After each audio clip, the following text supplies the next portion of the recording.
Hello everyone, I'm CJ, And I'm Ashley. and today we're going to get under the covers of The Graveyard Book by Neil Gaiman. Gaiman? I always say Gaiman, but I don't know if that's right. This is my edition, and Ashley also has the same edition for once we are on the same page. Before we start, same page. Before we start, this is the bookmark I used. It's a tag from a t-shirt because I lost my original bookmark I was using. This is mine. This is My Little Mermaid. Awesome. I got that at the midnight book release of Harry Potter and the Half-Blood Prince. Nice. I wasn't there for that. No. Okay, so let's get into it. The Graveyard Book by Neil Gaiman, published in 2008 by HarperCollins. It is, I believe, I forgot to write the page down. Yeah, I didn't even look. 309 pages if you want to count the illustration at the end. And I do. I do too. There's a lot of illustrations in this book, which makes it quicker to read. So for a book that long, it actually is a pretty quick read, except for when you're in school and you're doing homework and writing papers and wrestling, which was what I was doing, because she read this book like a month ago. True story. So we're going to get right into it. The plot of this novel, first of all, it's a children's novel. A young boy by the name of Nobody Owens, or Bod, as I like to call him. Everyone likes to call him that. He grows up in a graveyard because his parents are killed and he's an orphan. And he's curious about the outside world. But the ghosts that live in the graveyard protect him, and he also has a protector named Silas, who there's something very curious about him, which I didn't catch when I read it. And Ashley made me look very stupid. I didn't need when to. describing, or when telling me what he was. But the reason why they're protecting Bod is because there's a prophecy that involves Bod, and they need to protect him because of that. And what would you like to say about the plot? The plot is, it's interesting because the chapters are like a series of short stories. So it's nice to have these little adventures that Bod goes on, both in and outside of the graveyard. And then it kind of all ties together too. So I liked that. Yeah, I like how they're all separate stories, but at the end they all tie together into one story. And I thought that was pretty interesting, because as I was reading it, I didn't know they were a series of short stories, but as I was reading, I'm like, wow, this is like a completely separate story. But after I read it, I looked on the internet, and I found out that it is a series of short stories that they all kind of tie together into one short story. So yeah, next let's go into the characters. Do you want to start? Sure. I feel like I'm dominating this review. Well, there's Bod. He's the protagonist. So he was an orphan. He's the guy who lives in the graveyard, and he grows up there, and you get to kind of grow up with him, I guess. Yeah, I would say so. And there's Silas, and he's Bod's guardian and takes care of him and looks out for him and teaches him a lot about the graveyard and about the outside world.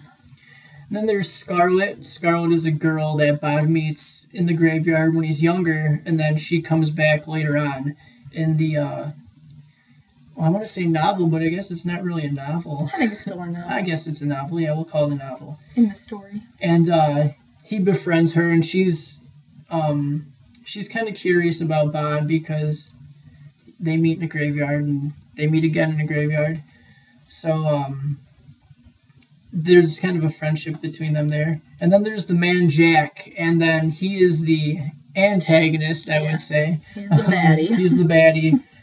He's the, well, I guess it's not really a spoiler because it happens like within the first 2 pages of the novel, but he's the man who kills Bod's parents, and Bod is forced to live in the graveyard.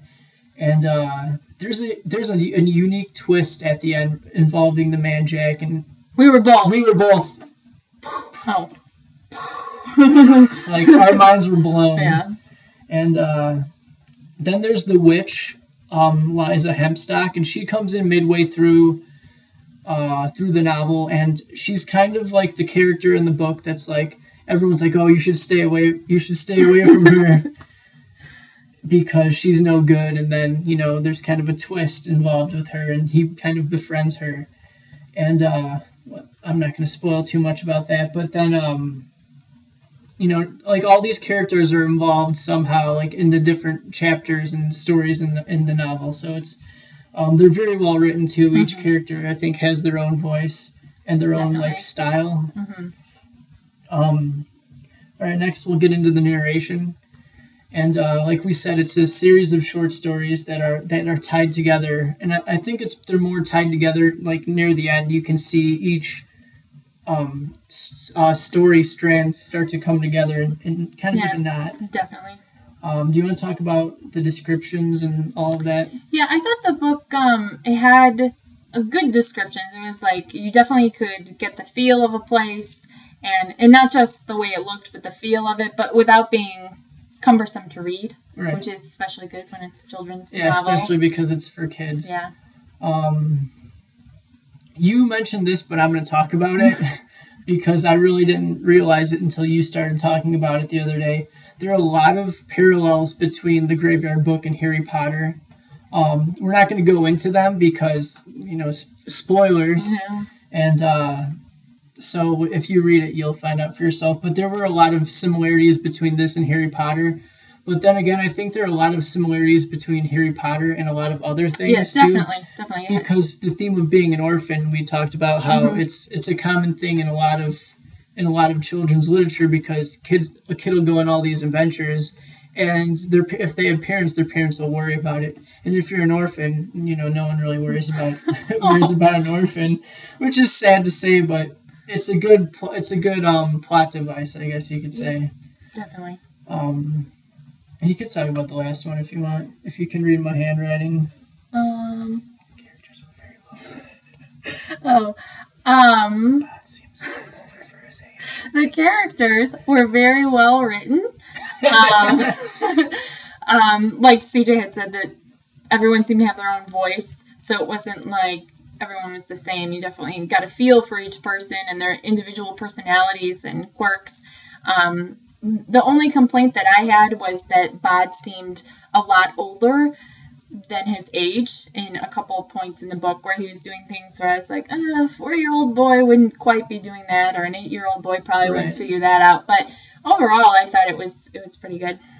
There's something I want to add too that we didn't really talk about before, is it's in a third person viewpoint. Like it's not first person like through Bod's eyes, it's through a third person viewpoint. And the focus shifts a lot from like between Bod and then the man Jack, and then there's a point in the novel where they're focusing on Silas, and like I kind of like that because it added some of the backstory without adding too much backstory. But speaking of backstory, this is a good segue.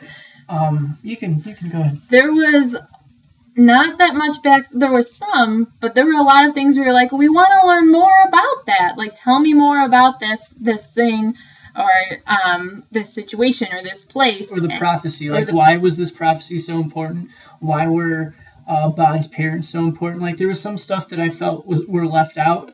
But then again, this is a children's book, which, like you were saying, it's hard to read a children's book from an adult viewpoint as a child. Yeah. So, like, I guess if it got too much involved in the backstory, then it kind of would have been a little bit bogged down for a child to read. And definitely, like, because this is short stories and for kids, you want to have adventure. Like, you want to have the protagonist doing something in each short story. So he has to have a journey in each thing, something he has to overcome, usually. So with having a lot of backstory, I think that kind of would lose interest of kids and get bogged down. And, Well, with that said, let's go into our final thoughts. You can go first if you'd like. Ladies first. Oh, thank you.